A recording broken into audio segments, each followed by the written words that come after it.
La noche que decidí que mi propio hijo ya no merecía ni las migajas de mi respeto, estaba cenando los frijoles refritos que yo mismo había preparado, en la mesa de la casa que yo construí con mis propias manos, mientras él me miraba como si fuera un perro callejero pidiendo limosna. Me llamo Aurelio Mendoza, tengo 67 años, y hasta esa noche del martes 15 de marzo, había creído que ser padre significaba algo más que ser el pendejo que paga las cuentas. Vivo aquí en Guadalajara, en el barrio de San Juan de Dios, en una casa de adobe y tabique que levanté ladrillo por ladrillo cuando mis hijos eran unos escuincles que apenas me llegaban a la rodilla. Esa noche, mientras masticaba mis frijoles en silencio, observaba a mi hijo Roberto, de 42 años, platicar con su esposa Leticia sobre los gastos de la escuela de mis nietos. Roberto trabaja de vez en cuando como plomero, pero la mayor parte del tiempo se la pasa echado en el sillón viendo la televisión, esperando que llegue mi pensión del Seguro Social para resolver sus broncas. Papá, necesitamos que nos apoyes con 2,000 pesos para los uniformes de los niños, me dijo Leticia sin siquiera voltear a verme, como si estuviera hablando con la pared. Sus palabras sonaron más como una orden que como una petición. Roberto siguió comiendo sus quesadillas sin inmutarse, como si fuera lo más natural del mundo que su padre de 67 años financiara todos sus caprichos. ¿2,000 pesos? Pregunté, dejando mi cuchara sobre el plato. Leticia, mi pensión son apenas 4,500 pesos al mes. Si les doy 2,000 para uniformes, ¿con qué voy a comprar mis medicinas para la presión? Roberto levantó la vista por primera vez en toda la cena, y vi en sus ojos esa mirada que había aprendido a odiar. Desprecio puro. Ay, papá, no seas codo. Tus pastillas cuestan 300 pesos. Además, aquí no pagas renta, no pagas luz, no pagas nada. Lo menos que puedes hacer es cooperar con los gastos de la familia. Sentí que la sangre se me subía a la cabeza. ¿No pago renta? ¿En mi propia casa? ¿En la casa que compré con el sudor de 30 años trabajando en la construcción, cargando bultos de cemento bajo el sol de Jalisco, respirando polvo hasta que me sangraban los pulmones? Roberto, esta es mi casa, le dije tratando de mantener la voz calmada. La compré yo, la pagué yo y... Era tu casa, me interrumpió, limpiándose la boca con la servilleta como todo un señorito. Ahora es la casa familiar. Y como yo soy el que mantiene a esta familia, yo soy el que toma las decisiones aquí. Mi esposa Esperanza había muerto hacía 5 años, llevándose con ella la única voz que me defendía en esta casa. Desde entonces, Roberto se había ido apoderando poco a poco de todo. Primero se mudó con su familia para cuidarme, luego empezó a manejar mi dinero para ayudarme con los pagos, y finalmente se adueñó de mi sala, mi cocina, mi tranquilidad. ¿Tú mantienes a la familia? Solté una carcajada amarga. Roberto, en los últimos 6 meses has trabajado 3 semanas. 3 pinches semanas. Todo lo demás lo ha pagado mi pensión. La cara se le puso roja como chile piquín. Leticia dejó de comer y los niños que habían estado jugando en la sala se asomaron curiosos por el escándalo. Roberto se paró de la mesa con tanta fuerza que su silla se tambaló. ¿Sabes qué, papá? Ya me tienes hasta la madre con tus reproches. Si tan a gusto te sientes pagando todo, entonces sigue haciéndolo y cállate la boca. Puedes quedarte aquí, en tu casa, dijo con sarcasmo, haciendo comillitas con los dedos. Pero no esperes que te hable, no esperes que te tome en cuenta para nada. Aquí vas a ser como un fantasma, comes, duermes y te callas. Se me quedaron grabadas esas palabras como si me las hubieran tatuado en el corazón con hierro caliente. Puedes quedarte, pero no esperes que te hable. Mi propio hijo, la criatura que yo cargué en brazos cuando tenía cólicos, a quien le enseñé a andar en bicicleta en las calles empedradas de este mismo barrio, me estaba corriendo de mi propia mesa. Leticia ni siquiera se inmutó. Siguió comiendo como si nada hubiera pasado, y hasta creo que vi una sonrisita en su cara. Los niños regresaron a sus juegos, acostumbrados ya a estos pleitos. Para ellos, el abuelo era solo el viejito gruñón que vivía ahí y que de vez en cuando les daba dinero para dulces. Me quedé sentado en mi silla, viendo cómo Roberto se iba a la sala y prendía la televisión como si fuera el rey del castillo. El sonido de las caricaturas se mezcló con el ruido de los trastes que Leticia recogía, y yo seguí ahí, con mis frijoles fríos y un nudo en la garganta que me impedía tragar. Esa noche no pude dormir. Me quedé acostado en mi cama, la misma cama donde había dormido con Esperanza por más de 30 años, escuchando los ronquidos de Roberto en el cuarto de al lado, el cuarto que antes era de mis hijos cuando eran pequeños y que ahora él había convertido en su recámara principal. Pensé en mi vida, en todo lo que había trabajado para darles lo mejor a mis hijos. Recordé las madrugadas levantándome a las 5 para llegar a la obra, las tardes que me quedaba haciendo trabajos extras para juntar para sus útiles escolares, las noches que Esperanza y yo nos quedábamos despiertos haciendo cuentas para ver cómo íbamos a pagar la colegiatura de la secundaria. Y ahora resulta que todo eso no valía nada, que por ser viejo, por necesitar sus medicinas, por caminar más despacio, ya no merecía ni respeto ni voz en mi propia casa. Los días que siguieron a esa cena maldita fueron como vivir en el infierno, pero un infierno silencioso. Roberto cumplió su palabra, no me dirigía la palabra para nada. Si yo entraba a la cocina cuando él estaba desayunando, se levantaba y se iba. Si necesitaba preguntarle algo, fingía que no me escuchaba. Era como si hubiera puesto un muro invisible entre nosotros, pero ese muro estaba en mi propia casa. Leticia siguió su ejemplo. Ya no me saludaba por las mañanas, ya no me preguntaba si quería café, ya no me incluía cuando preparaba la comida. Cocinaba para su familia, Roberto y los niños, y a mí me tocaba arreglármela solo, como si fuera un arrimado en mi propia cocina.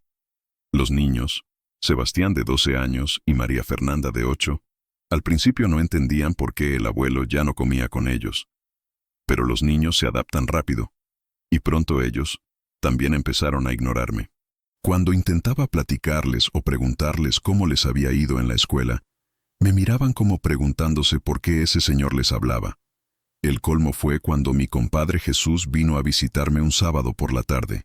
Jesús y yo habíamos trabajado juntos en la construcción por más de 20 años. Él también estaba jubilado y de vez en cuando nos juntábamos a echar unas chelas y platicar de los viejos tiempos. ¿Y Roberto?, me preguntó Jesús cuando nos sentamos en el patio trasero con nuestras cervezas Corona bien heladas. «Anda por ahí», le respondí, sin ganas de explicarle el desmadre en el que se había convertido mi vida. Pero Roberto apareció en el patio, y yo pensé que a lo mejor iba a saludar a Jesús, que lo conocía desde chamaco. En lugar de eso, Roberto se dirigió directamente a mi compadre, como si yo fuera invisible. «Buenas tardes, don Jesús. Disculpe que mi papá no le haya ofrecido nada. Ya sabe cómo son los viejitos, se les olvidan los modales». Me quedé helado. Jesús me miró confundido, sin entender qué pedo pasaba. Roberto siguió hablando como si yo no estuviera ahí. «¿Gusta una cerveza? Yo le traigo una bien fría. Mi papá a veces no se da cuenta de estas cosas». Jesús es un hombre inteligente, y se dio cuenta inmediatamente de que algo muy cabrón estaba pasando. «No, gracias, Roberto. Aurelio ya me ofreció. De hecho, ya vamos en la segunda ronda». Roberto sonrió con esa sonrisa falsa que había perfeccionado desde niño cuando lo cachaban mintiendo. «Ah, qué bueno, los dejo platicar». Y se fue, pero antes de irse, me dirigió una mirada que decía claramente: «Recuerda cuál es tu lugar aquí».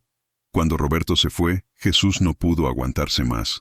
«Oye, compadre, ¿qué chingadera fue esa? ¿Por qué te habla tu hijo como si fueras un escuincle?». No supe qué responderle. ¿Cómo le iba a explicar que mi propio hijo me había desterrado de mi propia familia? ¿Cómo le iba a contar que el chamaco al que yo le había pagado su carrera técnica, al que le había regalado su primer carro, al que había sacado de broncas un montón de veces, ahora me trataba como si fuera una carga? «No es nada, compadre. Roberto anda medio estresado por el trabajo». Pero Jesús no se tragó mi mentira. Me conocía desde hacía 40 años y sabía cuándo le estaba mintiendo. «Aurelio, ¿estás bien? Te veo muy apagado últimamente. Y flaco también. ¿Estás comiendo bien?». La verdad es que había perdido como 10 kilos en las últimas semanas. Como Leticia ya no cocinaba para mí, tenía que hacerme mi propia comida. Y la mayor parte del tiempo no tenía ganas de nada. Me alimentaba de puro frijol hervido, huevos revueltos y tortillas de la tienda. Nada que ver con los guisados ricos que preparaba Esperanza, su mole poblano, sus chiles rellenos, su cocido de res que olía a gloria cuando lo hacía los domingos. Sí, estoy comiendo bien, mentí otra vez. No más que ya sabes, a nuestra edad el estómago se achica. Jesús terminó su cerveza y se quedó viendo hacia la casa. Roberto había prendido la música a todo volumen. Rancheras de Vicente Fernández que antes nos gustaba escuchar juntos, pero que ahora sonaban como burla. Compadre, yo no me meto en pleitos familiares. Pero si necesitas algo, si necesitas un lugar donde quedarte unos días, mi casa siempre está abierta para ti. Sus palabras me pegaron como cachetada. Ya se notaba tanto mi situación que hasta mis amigos se daban cuenta de que estaba viviendo como arrimado en mi propia casa. Después de que Jesús se fue, me quedé solo en el patio, viendo las plantas que Esperanza había sembrado y que yo seguía cuidando. Sus geranios rojos, su hierbabuena, sus nopales que daban tunas dulces en tiempo de calor. Esas plantas eran lo único que quedaba de ella en esta casa, porque hasta sus fotografías, Roberto las había quitado del comedor para modernizar la decoración, según Leticia. Fue esa noche, sentado entre las plantas de mi esposa muerta, cuando tomé una decisión que iba a cambiar todo. Ya no iba a seguir viviendo como un fantasma en mi propia casa. Ya no iba a permitir que me trataran como si fuera un estorbo. Y ya no iba a quedarme callado mientras mi hijo se apoderaba de todo lo que yo había construido con mis manos. Al día siguiente, lunes tempranito, me bañé. Me puse mi camisa menos arrugada y mis pantalones de vestir que guardaba para ocasiones especiales. Desayuné mis huevos revueltos en silencio mientras Roberto y su familia hacían ruido en la cocina, ignorándome como siempre. Cuando terminé de desayunar, salí de la casa sin decirle nada a nadie. Caminé las 6 cuadras hasta la avenida Chapultepec, donde estaba el bufete del licenciado Martínez, un abogado que había ayudado a mi compadre Jesús con unos problemas de herencia hacía algunos años. La secretaria, una muchacha joven con lentes, me hizo esperar como media hora en una salita con revistas viejas y un crucifijo en la pared. Cuando finalmente me recibió el licenciado, un hombre de unos 50 años con cara de pocos amigos, le expliqué mi situación. Licenciado, necesito saber cuáles son mis derechos sobre mi casa. Mi hijo vive ahí conmigo, pero me trata como si fuera él el dueño. El licenciado Martínez me pidió todos los papeles de la propiedad. Por suerte, yo los tenía bien guardados en una caja de zapatos que escondía debajo de mi cama. Las escrituras originales, los recibos de todos los pagos que había hecho, las constancias del Infonavit. Todo en orden, como me había enseñado mi papá. Después de revisar los documentos, el licenciado me miró con una sonrisa que no había visto dirigida hacia mí en muchos meses. Don Aurelio, tengo buenas noticias para usted. Don Aurelio, tengo buenas noticias para usted. Según estos documentos, usted es el único propietario legal de esa casa. Su hijo no tiene ningún derecho sobre la propiedad, sin importar cuánto tiempo haya vivido ahí. Las palabras del licenciado Martínez sonaron como música celestial en mis oídos. Me enderecé en la silla, sintiendo cómo por primera vez en meses recuperaba algo de mi dignidad perdida. ¿Está seguro, licenciado? Roberto siempre dice que ahora es la casa familiar, que él tiene derechos porque cuida de mí. Cuidar de alguien no otorga derechos de propiedad, respondió el abogado ajustándose los lentes. Además, por lo que me cuenta, él no está cuidando de usted. Al contrario, está abusando de su generosidad y maltratándolo psicológicamente. El licenciado me explicó que tenía varias opciones. Podía desalojar a Roberto legalmente, podía vender la casa, o podía hacer modificaciones al testamento. Pero había algo más interesante. Podía cambiar las cerraduras y recuperar el control de mi propiedad sin necesidad de un juicio largo y costoso. Lo que sí necesitamos es documentar el maltrato, me dijo, sacando una grabadora pequeña. ¿Estaría dispuesto a grabar las conversaciones con su hijo? En casos de violencia familiar, incluso la violencia psicológica, la ley protege a los adultos mayores. Salí de esa oficina sintiéndome como cuando era joven y acababa de conseguir chamba en una obra nueva. Tenía un plan. Tenía herramientas, y por primera vez en mucho tiempo, tenía esperanza. Durante los siguientes días, empecé a observar a Roberto con ojos diferentes. Ya no era el hijo malagradecido que me humillaba. Ahora era el material de evidencia que necesitaba para recuperar mi casa. Cada desplante, cada grosería, cada momento en que me ignoraba, lo guardaba como munición. La primera grabación la conseguí el miércoles por la mañana. Roberto estaba en la cocina, hablando por teléfono con uno de sus cuates mientras preparaba un sándwich con el jamón que yo había comprado con mi pensión. No, güey, aquí ando tranquilo. Mi jefe está prácticamente sordo y no me molesta para nada. Desde que le puse un alto, el viejito se porta muy mansito. Se reía de mí con sus amigos. Me llamaba su jefe, de manera sarcástica, como si fuera una broma que yo fuera el dueño de la casa. Pero su risa se iba a acabar pronto. La segunda grabación fue aún mejor. Leticia estaba hablando con su hermana por teléfono mientras lavaba la ropa en el patio. Ay, hermana, ya sabes cómo son estos viejitos tercos. Don Aurelio anda de dramático porque Roberto le puso un alto. Pero mira, aquí no paga renta, come de lo que yo cocino, y Roberto hasta le hace sus mandados. No tiene de qué quejarse. ¿Que comía de lo que ella cocinaba? Si llevaba semanas haciendo mis propios frijoles. ¿Que Roberto me hacía mandados? Si ni siquiera me compraba las medicinas cuando se lo pedía. Pero la grabación más valiosa llegó el viernes por la noche. Roberto había llegado borracho, oliendo a cerveza barata y cigarros. Yo estaba en mi cuarto, leyendo un libro que me había prestado Jesús, cuando escuché que Roberto empezaba a gritarle a Leticia en la cocina. Estoy hasta la madre de este pueblo culero.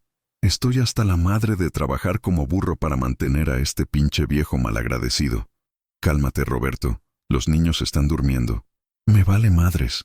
Ese cabrón de mi papá se cree muy chingón porque tiene su pensioncita. Pero cuando se muera, esta casa va a ser mía. Y entonces sí vamos a vivir como la gente. Me quedé helado. Roberto estaba esperando que me muriera para quedarse con mi casa.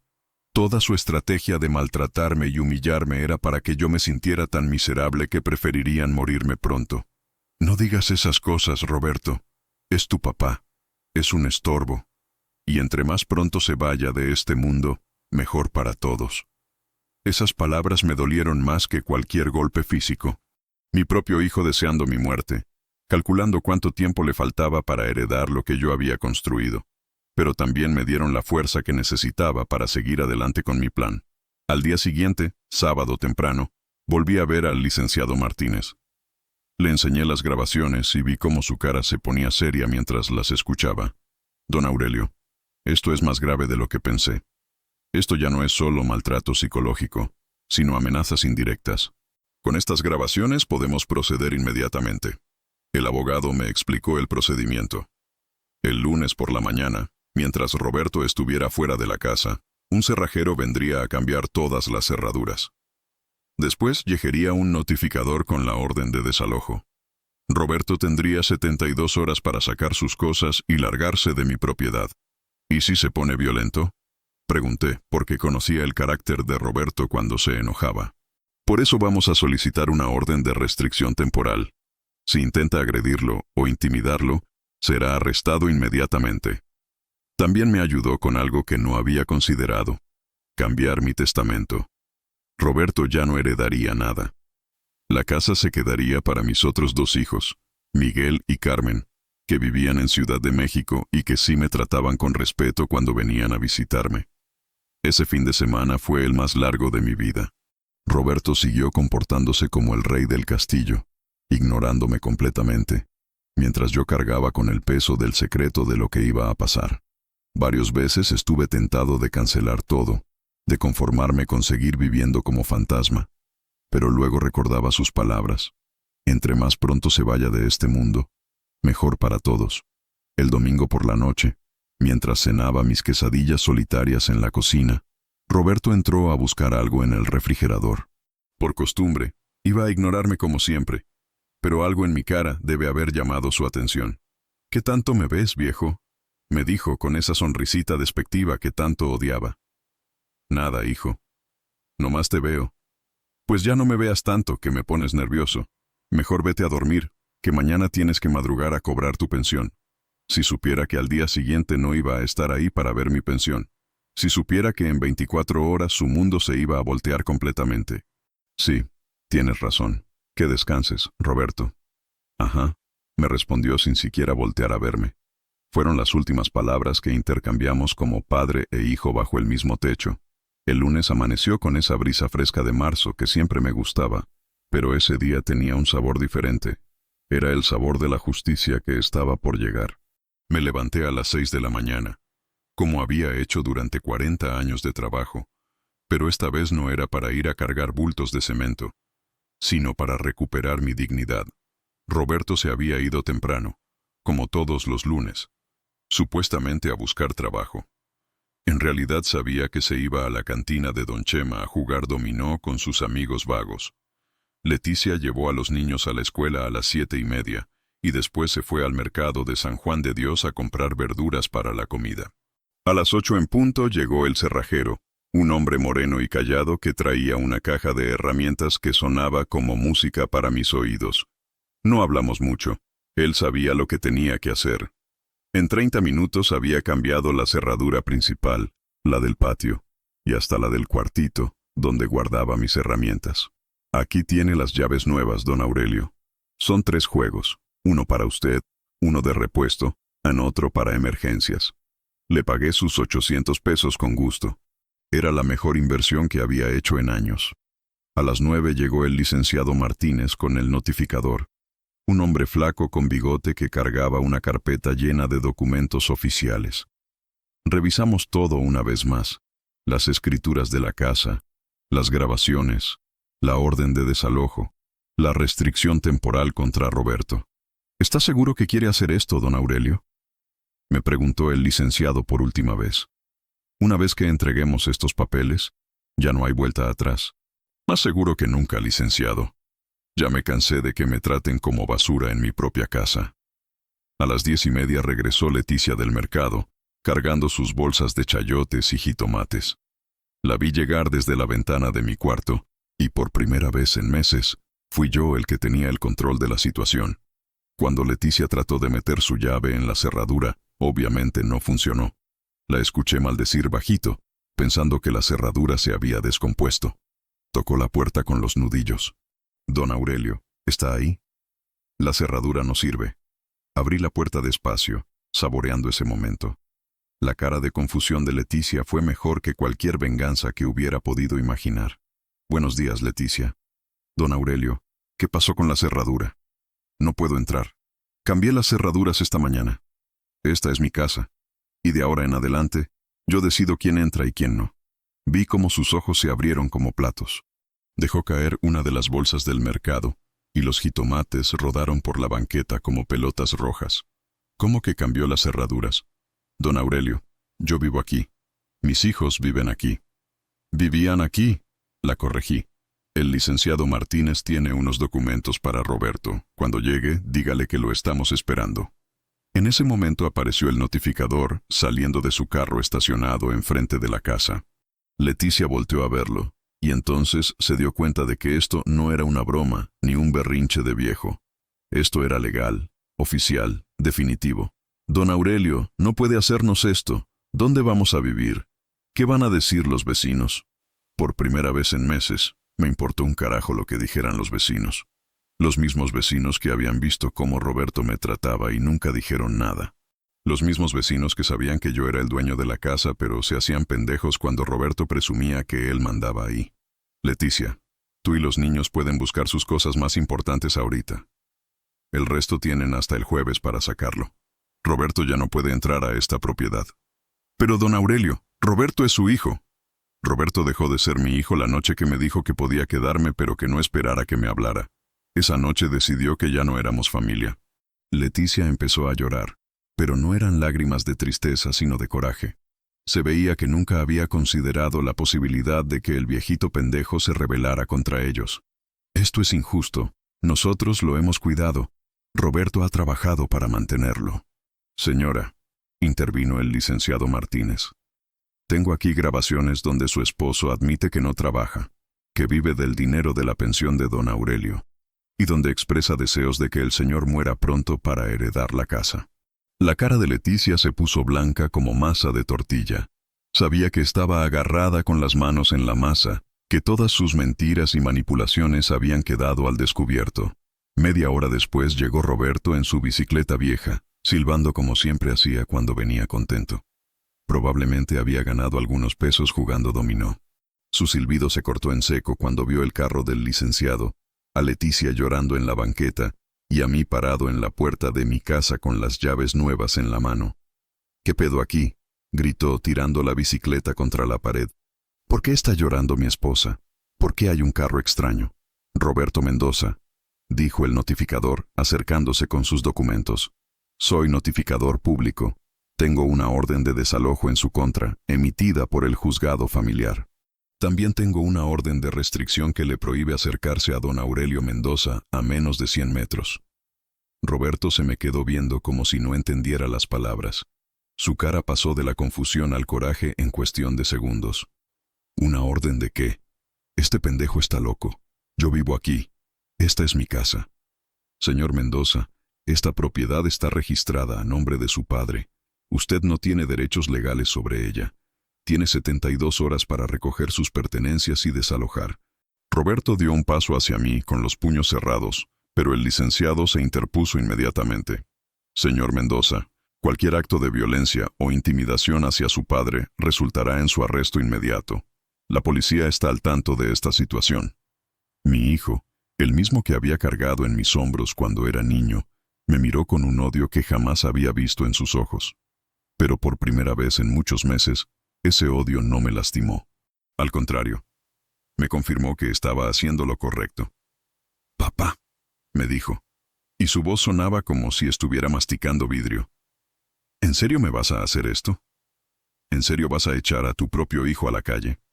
Roberto, tú solito te echaste a la calle cuando decidiste que yo no era más que un estorbo en mi propia casa». Roberto se quedó parado en la banqueta como estatua de sal, procesando lo que acababa de pasar. Durante 42 años había conocido a un padre sumiso, trabajador, que se dejaba mangonear sin protestar. Nunca había visto a este Aurelio Mendoza que tenía frente a él. Un hombre que se plantaba firme y defendía lo suyo. «No puedes hacerme esto», murmuró. Pero ya no sonaba amenazante. Sonaba como niño berrinchudo. «Soy tu sangre. Soy tu hijo mayor. Eres un parásito», le respondí, sintiendo cómo cada palabra salía cargada de años de rencor acumulado. «Durante 5 años has vivido de mi pensión, has dormido en mi casa, has comido de mi comida, y me has tratado como si fuera tu empleado». Leticia siguió llorando, pero ahora abrazaba a Roberto como si fuera él quien necesitara consuelo. Los vecinos empezaron a asomarse por las ventanas y puertas. Doña Socorro, la de la casa de enfrente, salió completamente a la banqueta con la excusa de barrer, pero en realidad para no perderse el espectáculo. «¿Y mis hijos?», preguntó Roberto jugando su última carta. «¿También vas a echar a tus nietos a la calle? Tus hijos van a estar donde tú decidas llevarlos. Yo ya cumplí mi trabajo como papá cuando los crié a ustedes. No me toca criar a mis nietos también». El notificador terminó de entregarle todos los papeles a Roberto, explicándole, punto por punto, sus obligaciones legales. 72 horas para desalojar, prohibición de acercarse a mí, prohibición de dañar la propiedad. Si no cumplía, la policía vendría a sacarlo por las malas. «Licenciado», dijo Roberto, tratando de sonar calmado, «esto tiene que ser un malentendido. Mi papá está viejo. A veces se confunde. Él necesita que lo cuiden. Señor Mendoza, su padre está en pleno uso de sus facultades mentales. De hecho, ha demostrado ser mucho más astuto de lo que usted creía». Fue entonces cuando Roberto se dio cuenta de que había sido grabado. Su cara pasó del coraje a la sorpresa, y después al miedo. «¿Me estuviste grabando, papá? ¿Eres un pinche espía ahora?» «Soy un hombre que se cansó de que abusaran de él en su propia casa». Roberto intentó acercarse a mí otra vez, pero el licenciado y el notificador se lo impidieron. «Señor, recuerde la orden de restricción. 100 metros de distancia». «¿100 metros? Es mi papá. No soy un criminal». «Su comportamiento dice lo contrario», respondió el licenciado Martínez. Leticia finalmente encontró su voz entre los sollozos. «Don Aurelio, por favor, piénselo bien. Los niños van a sufrir. No tienen la culpa de nada». Era cierto que Sebastián y María Fernanda no tenían la culpa, pero tampoco era mi responsabilidad arreglar los problemas que sus padres habían creado. Durante meses había visto cómo Roberto les enseñaba a sus hijos a faltarme al respeto, a ignorarme, a verme como un estorbo. Los niños van a estar mejor lejos de esta casa donde han aprendido que está bien maltratar a los viejitos. «Nosotros nunca los maltratamos», gritó Leticia. «¿No? Pregúntales a tus hijos cuándo fue la última vez que me dijeron buenos días o buenas noches. Pregúntales si saben que su abuelo tiene nombre, porque llevan meses tratándome como si fuera un mueble. Los vecinos ya se habían juntado en pequeños grupos, cuchicheando entre ellos. Algunos parecían sorprendidos, otros movían la cabeza como diciendo, ya era hora. Doña Concha, la vecina de al lado, se acercó tímidamente. Don Aurelio, ¿está usted bien? ¿Necesita algo? Era la primera vez en meses que alguien me preguntaba si necesitaba algo, si estaba bien. Roberto volteó a ver a doña Concha con ojos de loco. Usted no se meta, señora, esto es asunto familiar. Joven, le respondió doña Concha con esa autoridad que tienen las señoras mayores en los barrios. Todo el vecindario hemos visto cómo trata a su papá. Ya era hora de que alguien pusiera orden. Resultó que los vecinos sí habían estado viendo. Habían visto cómo Roberto me gritaba en el patio. Habían escuchado cuando me humillaba en voz alta. Habían notado cómo había dejado de invitarme a las carnitas asadas los domingos, cómo me tenía aislado de las reuniones familiares. La señora Concha tiene razón, se sumó don Ramiro, el del taller mecánico. Muchas veces oímos los gritos desde acá. No nos metíamos porque es familia, pero ya se veía que la cosa estaba muy fea. Roberto se dio cuenta de que no tenía el apoyo que esperaba del vecindario. Al contrario, todo mundo estaba del lado del viejo al que había estado maltratando. Esto no se va a quedar así, me amenazó. Voy a hablar con Miguel y Carmen. Mis hermanos van a saber qué clase de padre tienes. Ya hablé con Miguel y Carmen, le respondí tranquilamente. Les mandé las grabaciones por WhatsApp. Los dos me felicitaron por finalmente poner un alto a tus abusos. Era mentira. Todavía no había hablado con mis otros hijos, pero Roberto no tenía por qué saberlo. Además, sabía que cuando Miguel y Carmen se enteraran de cómo había estado viviendo, iban a apoyar mi decisión completamente. El licenciado Martínez miró su reloj. Don Aurelio, si gusta, podemos retirarnos. La notificación ya fue entregada y todo está en orden. El señor Roberto ya sabe cuáles son sus obligaciones. Papá, dijo Roberto, y por primera vez en meses su voz sonó como la del niño que había sido. Por favor, no hagas esto. Podemos arreglar las cosas. Podemos hablar como familia. Roberto, tuviste 5 años para hablar como familia. Tuviste 5 años para tratarme con respeto. Elegiste humillarme en mi propia casa. Ahora tienes 72 horas para conseguir dónde vivir. ¿Y si no encuentro casa? ¿Y si no tengo dinero para rentar? Eso debiste pensarlo antes de gastarte mi pensión en cervezas y juegos. Leticia recogió las bolsas del mercado que había tirado en la banqueta y se acercó a la puerta. ¿Puedo entrar por algunas cosas de los niños? Por favor. Lo pensé un momento. Los niños necesitaban su ropa para ir a la escuela, sus uniformes, sus útiles. Puede entrar, pero acompañada del licenciado. 30 minutos nada más. Mientras Leticia empacaba las cosas más urgentes de los niños, Roberto se quedó en la banqueta, viéndome como si no me conociera. Y tenía razón, no me conocía. Durante 5 años había conocido a un viejo sumiso y asustado. Ahora estaba conociendo a Aurelio Mendoza, que había trabajado 30 años en la construcción, que había levantado una casa con sus manos, que había criado 3 hijos trabajando doble turno. ¿Sabes qué es lo que más me duele, papá?, me dijo cuando ya se iban. Que prefieras a unos extraños antes que a tu propia familia. Roberto, tú dejaste de ser mi familia cuando decidiste que mi dignidad valía menos que tu comodidad. Los siguientes 3 días fueron los más silenciosos que había vivido en mi casa desde la muerte de Esperanza, pero era un silencio diferente. No era el silencio incómodo de quien vive ignorado en su propia casa, sino el silencio dulce de quien finalmente puede respirar en paz en su propio hogar.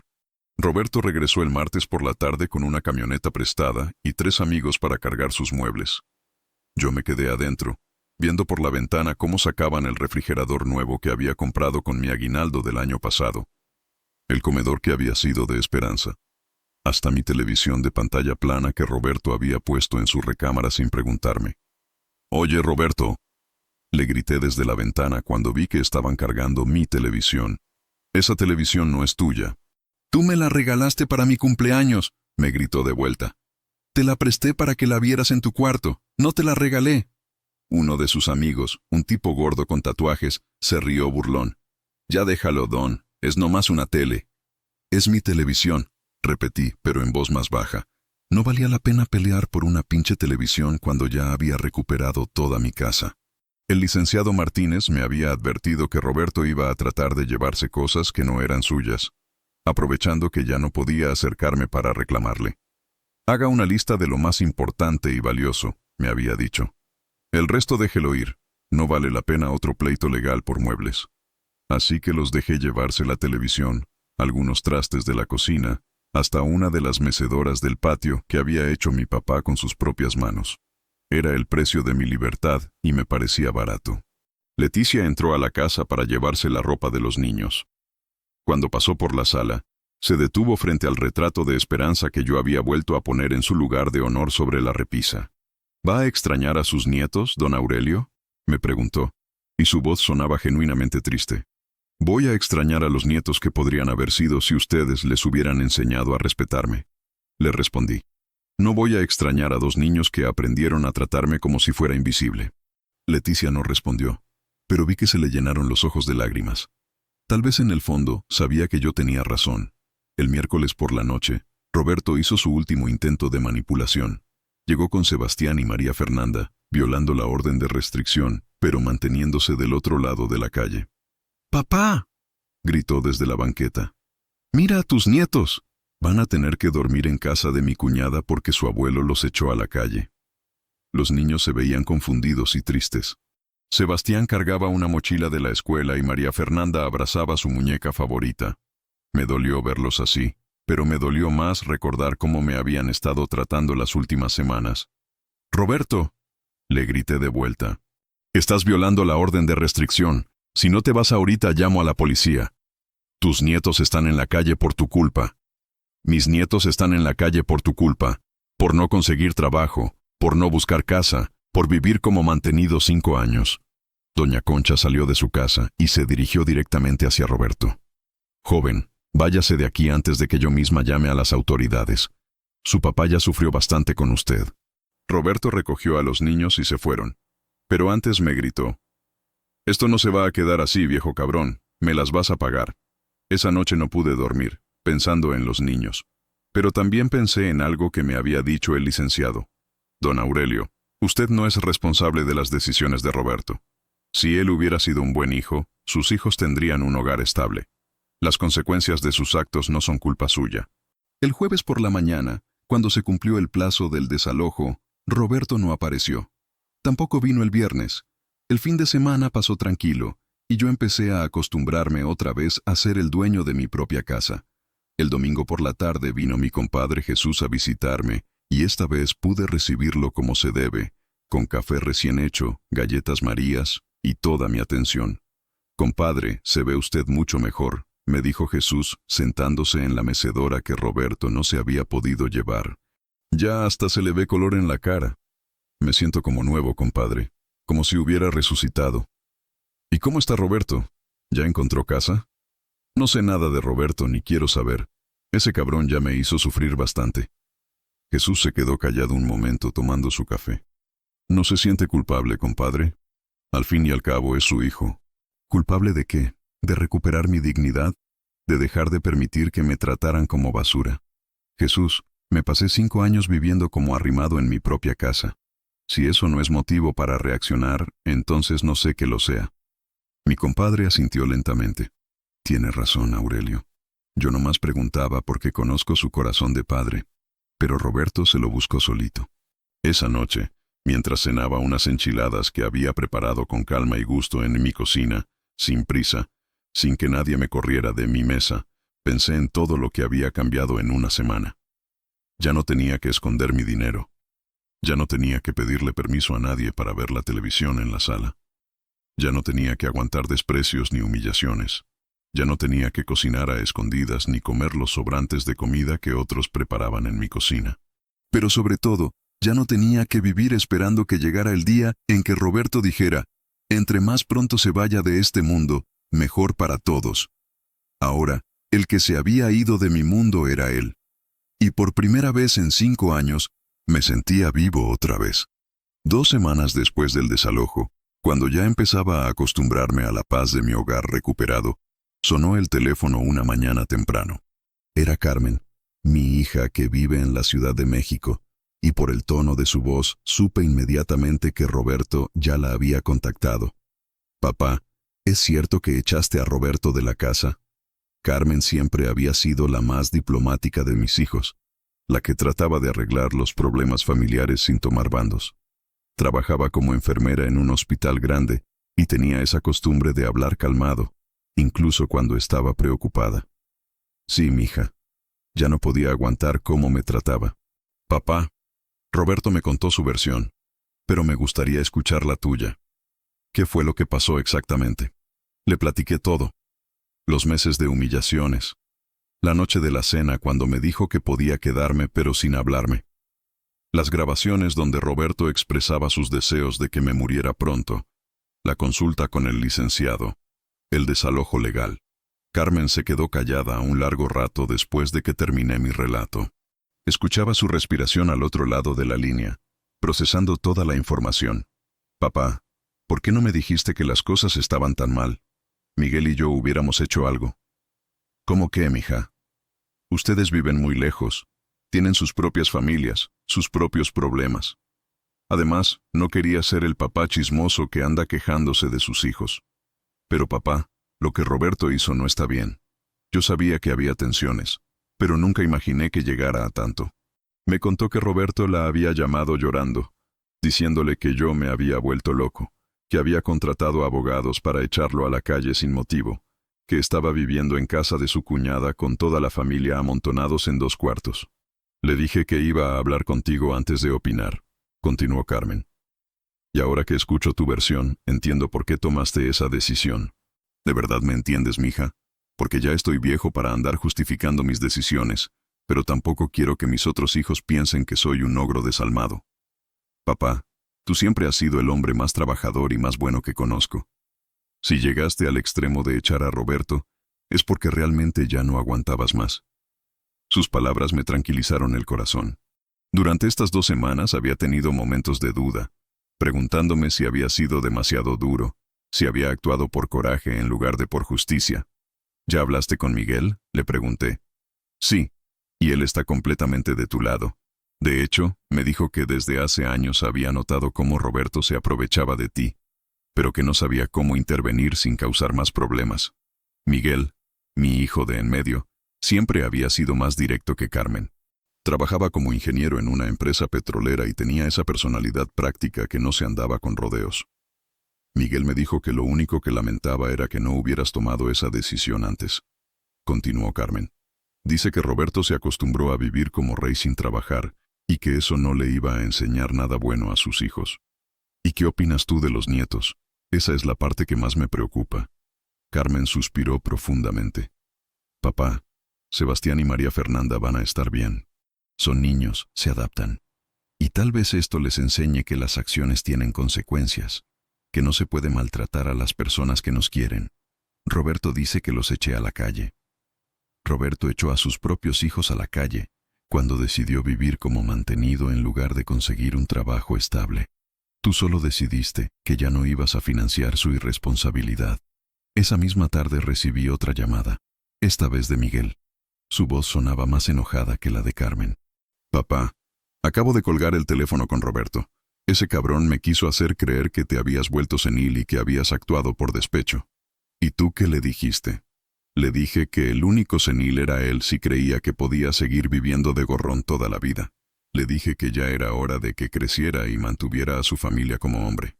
Miguel me contó que Roberto había intentado conseguir su apoyo para convencerme de que lo dejara regresar a la casa. Quería que Miguel viniera a Guadalajara a hablar conmigo, a hacerme entrar en razón. Le dije que el único que necesitaba entrar en razón era él. Papá, todos sabíamos que Roberto se estaba aprovechando de ti, pero pensábamos que tú estabas de acuerdo porque nunca te quejaste. No me quejaba porque es mi hijo, Miguel. Uno siempre espera que los hijos maduren, que cambien, que se den cuenta de sus errores. Pero Roberto no iba a cambiar, papá. Al contrario, cada año estaba peor. Ya hasta había empezado a presumir con sus amigos que él era el dueño de la casa. Eso no lo sabía. Miguel me contó que Roberto había estado diciéndoles a sus conocidos que la casa ya era prácticamente suya, que yo estaba muy viejo para manejar mis asuntos, que él era quien tomaba todas las decisiones importantes. Incluso llegó a decir que cuando tú te murieras, él iba a remodelar toda la casa, que iba a tirar paredes y hacer cuartos más grandes. Me hirvió la sangre imaginar a Roberto planeando cómo iba a destrozar la casa que yo había construido con tanto amor y esfuerzo.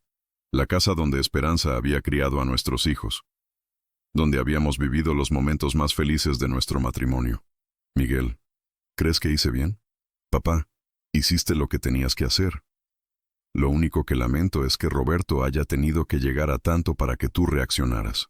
Durante los siguientes días, varios vecinos se acercaron a platicarme que habían visto a Roberto rondando la cuadra, tratando de convencer a la gente de que yo estaba actuando mal, de que había echado a sus nietos a la calle sin razón. Doña Socorro me contó que Roberto había ido a su casa a pedirle que intercediera por él. Le dije que no me metía en asuntos ajenos, pero que si quería mi opinión, ya era hora de que buscara trabajo y dejara de vivir de su papá. Don Ramiro también me platicó que Roberto había pasado por el taller. Me quería convencer de que usted estaba senil, que había contratado abogados caros que lo estaban engañando.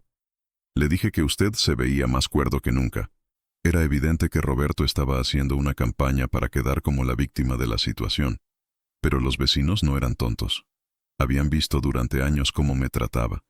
Habían escuchado los gritos. Habían notado cómo había cambiado mi ánimo desde que él se fue. Una tarde, mientras regaba las plantas de Esperanza en el patio, llegó una señora que no conocía. Era una mujer de unos 40 años, bien vestida, que se presentó como trabajadora social del DIF. Don Aurelio Mendoza, vengo porque recibimos una denuncia de que usted está viviendo solo, sin cuidados, y que posiblemente necesita asistencia. Inmediatamente supe que Roberto había ido a meter cizaña al DIF, tratando de hacer creer que yo era un viejito abandonado que necesitaba que le regresaran a su cuidador. Señorita, ¿quién hizo esa denuncia? No puedo revelar esa información, pero necesito hacer una evaluación de sus condiciones de vida. La invité a pasar y le enseñé toda la casa. Mi despensa bien surtida, mi refrigerador funcionando, mis medicinas organizadas, mis documentos en orden. Le platiqué sobre mi rutina diaria, mis amistades, mi estado de salud. Don Aurelio, veo que usted está perfectamente bien. Su casa está limpia, usted está bien alimentado y lúcido. ¿Por qué cree que alguien diría que necesita cuidados? Porque mi hijo Roberto quiere regresar a vivir aquí gratis, y está tratando de hacer creer que no puedo cuidarme solo. La trabajadora social sonrió y anotó algo en su expediente. Eso explica muchas cosas. Don Aurelio, voy a cerrar este caso porque claramente usted no necesita asistencia, pero le recomiendo que documente estas situaciones por si vuelven a ocurrir. Cuando la señora se fue, me di cuenta de que Roberto no se iba a rendir fácilmente. Iba a seguir buscando maneras de regresar, de recuperar su vida cómoda a costa mía. Un mes después del desalojo, justo cuando empezaba a creer que Roberto había aceptado la situación, recibí una visita que no esperaba.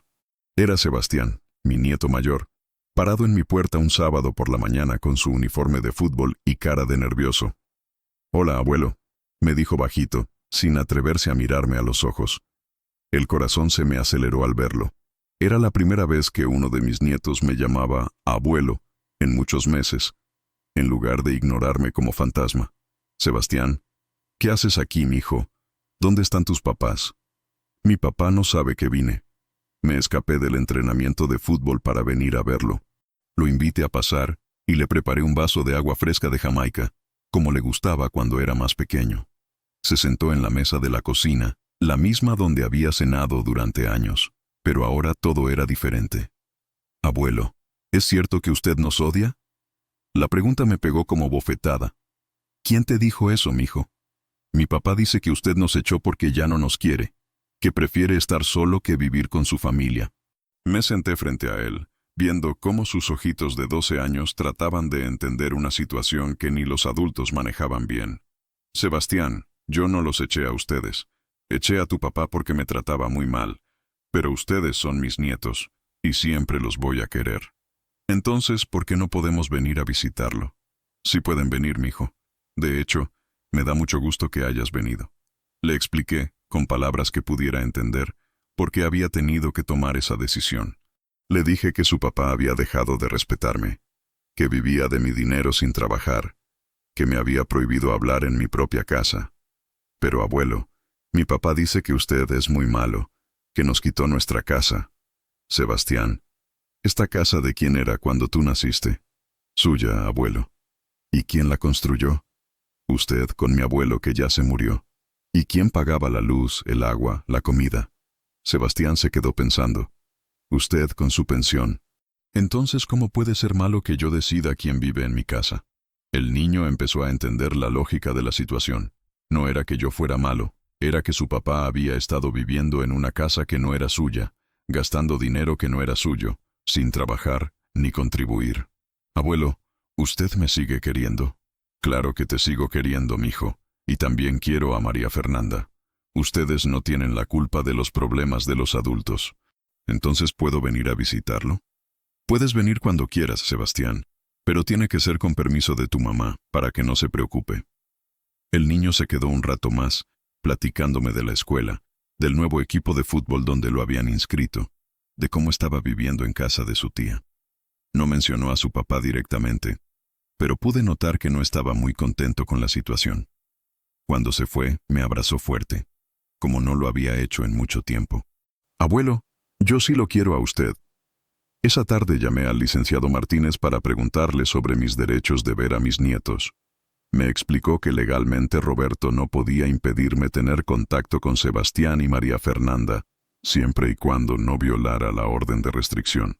Si quiere ver a sus nietos, puede hacerlo. Incluso puede pedirles que vengan a visitarlo. Los derechos de los abuelos están protegidos por la ley. 2 semanas después, Leticia apareció en mi puerta con María Fernanda. Era domingo por la tarde y traía cara de resignación, como quien hace algo que no quiere pero sabe que debe hacer. Don Aurelio, María Fernanda ha estado preguntando por usted todos los días. ¿Puede platicar con ella un ratito? Por supuesto, Leticia. Pasen. María Fernanda, que entonces tenía 8 años, corrió hacia mí y me abrazó las piernas.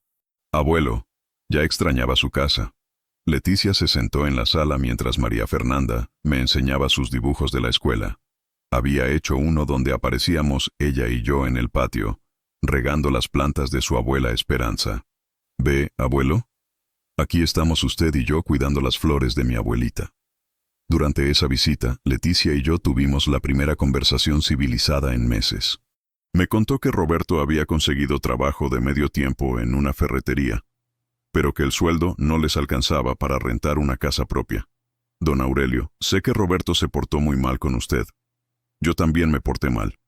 Estábamos acostumbrados a vivir cómodos, sin preocupaciones, y nunca pensamos en cómo se sentía usted. Leticia, yo no tengo nada contra ti ni contra los niños. Mis problemas eran con Roberto. Lo sé, y se lo he dicho. Pero él está muy orgulloso para admitir que se equivocó. ¿Y cómo están los niños con todo este cambio? Ha sido difícil. Sebastián está enojado. Dice que su papá arruinó todo. María Fernanda no entiende bien por qué no podemos venir a la casa. Y yo me siento culpable por haber permitido que las cosas llegaran tan lejos. Le dije que podía traer a los niños a visitarme cuando quisiera, que mi puerta siempre iba a estar abierta para ellos. Pero también le dejé claro que Roberto seguía sin ser bienvenido hasta que demostrara con hechos, no con palabras, que había cambiado. Don Aurelio, ¿usted cree que algún día Roberto pueda volver?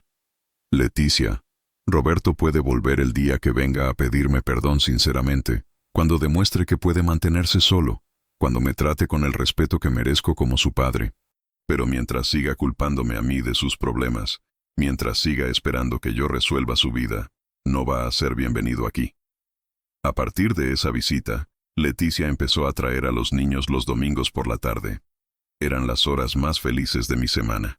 Jugábamos lotería, les cocinaba quesadillas, les contaba historias de cuando su papá y sus tíos eran pequeños. Los niños empezaron a entender gradualmente la situación. Sebastián, que era más grande, un día me dijo: «Abuelo, mi papá dice que usted es muy malo, pero yo no lo veo malo. Usted nos da comida, nos cuenta cuentos, nunca nos grita. ¿Y tu papá cómo los trata? Ahora anda muy enojado todo el tiempo. Dice que es por culpa suya, que usted arruinó su vida. ¿Tú qué opinas, Sebastián?» El niño se quedó pensando un rato. Yo opino que mi papá debería venir a pedirle perdón, como cuando yo hago algo malo y tengo que pedirle perdón a mi mamá. La sabiduría de los niños a veces es más clara que la de los adultos. Sebastián había entendido algo que Roberto, con sus 42 años, no podía aceptar. Que cuando haces algo malo, tienes que pedir perdón y cambiar tu comportamiento. Un domingo, María Fernanda me preguntó, «Abuelo, ¿mi papá va a volver a vivir aquí?» «No lo sé, mija, eso depende de él. ¿Usted quiere que regrese?» Era una pregunta difícil. Como padre, por supuesto que quería a mi hijo cerca. Pero como hombre que había recuperado su dignidad, sabía que Roberto solo podría volver bajo condiciones muy específicas. «Quiero que tu papá sea feliz, María Fernanda, pero también quiero que me respete.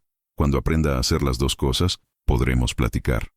Los domingos con mis nietos se convirtieron en una nueva rutina que llenaba mi vida de alegría, pero también me confirmaron que había tomado la decisión correcta. Los niños necesitaban un abuelo que los recibiera con dignidad y respeto, no un viejito amargado que viviera resentido en su propia casa. 3 meses después del desalojo, cuando ya había encontrado una rutina cómoda viviendo solo, ocurrió algo que no esperaba. Roberto apareció en mi puerta un jueves por la mañana, pero no con su actitud desafiante de siempre. Traía cara de derrota, ropa arrugada, y por primera vez en años, parecía genuinamente humilde. «Papá, ¿podemos platicar?» Lo miré a través de la puerta entreabierta, sin quitarle la cadena de seguridad que había puesto después del desalojo. Se veía flaco, demacrado, con ojeras que hablaban de noches sin dormir. «Roberto, tienes una orden de restricción. No puedes estar aquí». «Lo sé, papá, pero necesito hablar con usted. Por favor». Había algo diferente en su voz. Ya no era la voz arrogante del hijo que se creía dueño de todo, sino la voz quebrada de alguien que había tocado fondo. «¿Qué quieres, Roberto?» «Quiero pedirle perdón». Durante 5 años había esperado escuchar esas palabras, pero ahora que las oía, no sabía si creerlas. Roberto había demostrado ser muy hábil manipulándome cuando necesitaba algo. «Habla desde ahí. Tengo 5 minutos». Roberto miró hacia la calle, donde algunos vecinos empezaban a asomarse, curiosos por ver qué pasaba. Se aclaró la garganta y comenzó a hablar. «Papá, estos 3 meses han sido los peores de mi vida. No por vivir apretados en casa de mi cuñada, no por el trabajo de la ferretería, sino porque me di cuenta de lo que perdí por mi orgullo pendejo. Esperé a que continuara, sin dar señales de si me estaba convenciendo o no. Perdí a mi papá, perdí el respeto de mis hijos, perdí la casa donde crecí, y todo por ser un mal agradecido que no supo valorar lo que tenía. Roberto, ya me dijiste todo esto por teléfono hace 2 meses. ¿Qué es diferente ahora? Lo que es diferente es que ya no estoy pidiendo que me regrese a la casa. Ya no estoy pidiendo que me perdone para que todo vuelva a ser como antes. Estoy pidiendo perdón porque realmente entiendo el daño que le hice». Eso sí me sorprendió. Durante 3 meses, todas las llamadas de Roberto habían sido para pedirme que lo dejara regresar, que pensara en los nietos, que tuviéramos compasión de su situación. Nunca había aceptado realmente su responsabilidad. «Papá, conseguí trabajo de tiempo completo en una maquiladora. No paga mucho, pero es honesto. Leticia también está trabajando, limpiando casas. Ya casi juntamos para el enganche de una casita en las afueras. ¿Y eso qué tiene que ver conmigo? Tiene que ver con que quiero demostrarle que puedo ser responsable, que puedo mantener a mi familia sin depender de su pensión». Vi que traía en la mano un sobre arrugado. Me lo extendió a través del espacio de la puerta entreabierta. «¿Qué es esto?» «Son 2,000 pesos, papá. Los primeros de muchos que le voy a pagar de todo lo que me gasté de su dinero estos años». Tomé el sobre sin abrirlo. Era la primera vez en 5 años que Roberto me ofrecía dinero en lugar de pedírmelo. «Roberto, esto no se trata de dinero». «Lo sé, papá. Se trata de respeto. Se trata de dignidad. Se trata de que un hijo de 67 años le diga a su padre de 67 años que se comporte como hombre, cuando el que se estaba comportando como niño era yo». Sus palabras sonaban sinceras, pero había oído promesas de Roberto antes. Lo que me convenció no fueron sus palabras, sino algo que vi en sus ojos. Vergüenza genuina. «Papá, no vengo a pedirle que me regrese a la casa. No vengo a pedirle que las cosas vuelvan a ser como antes. Vengo a pedirle que me dé la oportunidad de recuperar su respeto poco a poco. ¿Qué significa eso exactamente? Significa que quiero venir a visitarlo como hijo, no como inquilino. Quiero traer a mis hijos a que convivan con su abuelo. Quiero ayudarle con cosas de la casa, no porque viva aquí, sino porque soy su hijo y es mi obligación. Durante estos 3 meses había aprendido a vivir sin Roberto, pero también había tenido tiempo de extrañar al hijo que pudo haber sido. Extrañaba las conversaciones sobre fútbol, las cervezas en el patio los domingos, la sensación de tener familia cerca. Roberto, ¿tú crees que después de todo lo que pasó, las cosas pueden cambiar? No lo sé, papá, pero quiero intentarlo. Quiero que mis hijos vean que su papá sabe pedir perdón cuando se equivoca. Quiero que usted vea que no perdió completamente a su hijo mayor. Abrí la puerta un poco más, pero sin quitar la cadena todavía. ¿Leticia sabe que estás aquí? Fue idea de ella. Me dijo que tenía que venir a hablar con usted como hombre, no mandando a los niños o a terceros. Me dijo que si no era capaz de pedirle perdón a mi papá, entonces no merecía que usted me perdonara. Eso también me sorprendió. Leticia había sido parte del problema durante años, pero aparentemente también había aprendido algo de esta experiencia. ¿Y qué dijeron Sebastián y María Fernanda? Sebastián me dijo que viniera a pedirle perdón porque usted es buen abuelo y yo fui mal hijo. María Fernanda me preguntó si después de esto podríamos venir todos juntos a visitarlo. Los niños habían sido mi punto débil durante estos meses. Ver cómo sufrían por los errores de su padre me había dolido, pero también me había confirmado que había hecho lo correcto al no permitir que crecieran viendo maltrato familiar como algo normal. Roberto, si te perdono, si acepto que vengas a visitarme, ¿cómo sé que no vas a volver a las mismas costumbres? No lo sabe, papá. Tendrá que confiar en mí, y yo tendré que ganarme esa confianza día a día. Pensé en Esperanza, en lo que ella habría hecho en esta situación. Mi esposa siempre decía que los padres teníamos que ser como los árboles, firmes cuando había tormenta, pero listos para dar sombra cuando escampara. Roberto, voy a quitarte la orden de restricción, pero con condiciones. Vi cómo se le iluminó la cara, pero traté de mantenerme serio. Primera condición. Nunca más vas a vivir en esta casa. Esta es mi casa, y voy a vivir aquí solo hasta que me muera. Entendido, papá. Segunda condición. Si vienes a visitarme, vienes como invitado. No traes ropa para quedarte, no dejas cosas regadas, no actúas como si fuera tu casa. Entendido. Tercera condición. Me vas a tratar con respeto siempre. Nada de órdenes, nada de gritos, nada de hacerme sentir como estorbo. Sí, papá. Y cuarta condición. La primera vez que faltes al respeto, la primera vez que actúes como antes, se acabó para siempre.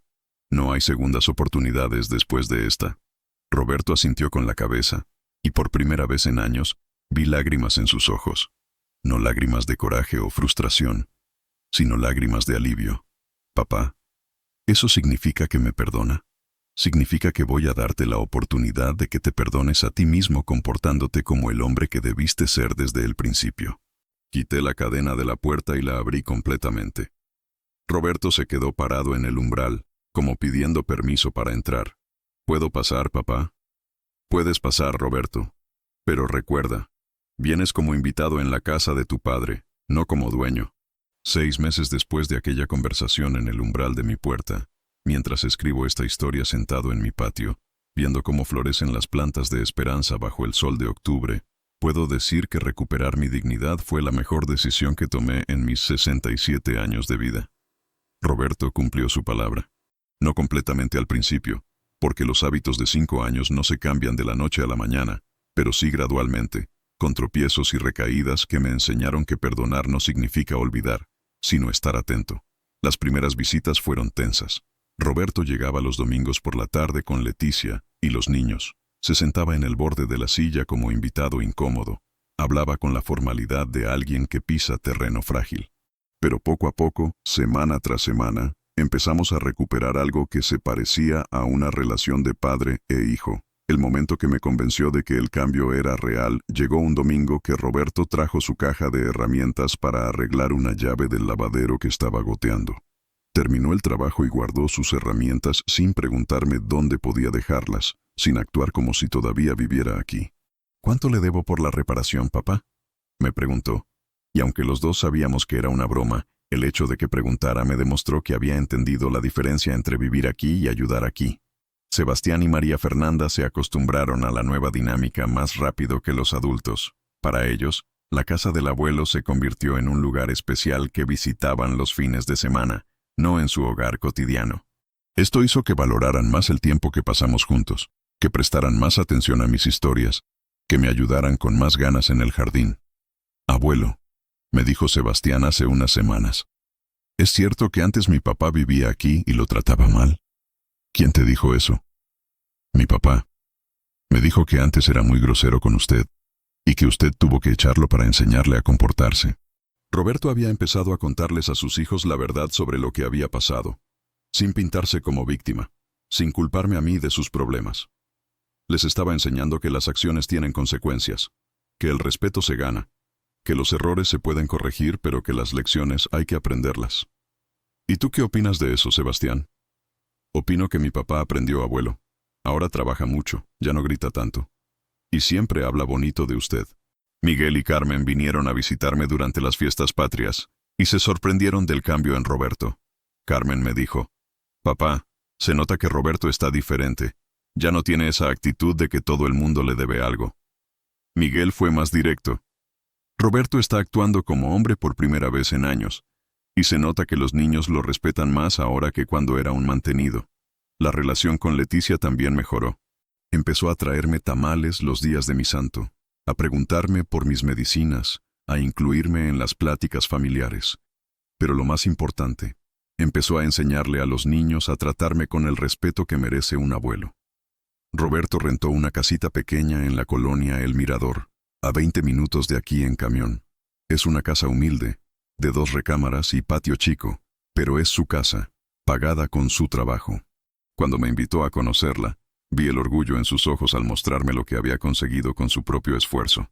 Es pequeña, papá, pero es mía. Bueno, va a ser mía en 15 años cuando termine de pagarla. Roberto, esta casita vale más que la mansión más grande del mundo, porque la conseguiste trabajando honradamente. No todo ha sido perfecto. Hubo una recaída hace 3 meses, cuando Roberto perdió su trabajo en la maquiladora y vino a pedirme dinero prestado mientras conseguía algo. Por un momento, vi en sus ojos el brillo de la antigua manipulación, la expectativa de que yo iba a resolver sus problemas como siempre. Roberto, no te voy a prestar dinero, le dije de inmediato. Pero papá, es solo un préstamo.